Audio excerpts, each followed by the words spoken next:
JSpiders.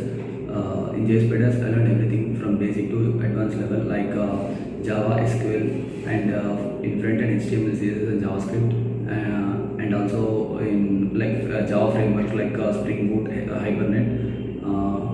And after completing my theory concepts, I also completed one backend project, which is of school board management API. And with the help of Raavi Sai, I have learned everything in coding, from everything from basic to advanced level. After that, I given the mock. After giving the mock, I attended for a few companies. After attending for a few companies, I got placed in the month of May 2024.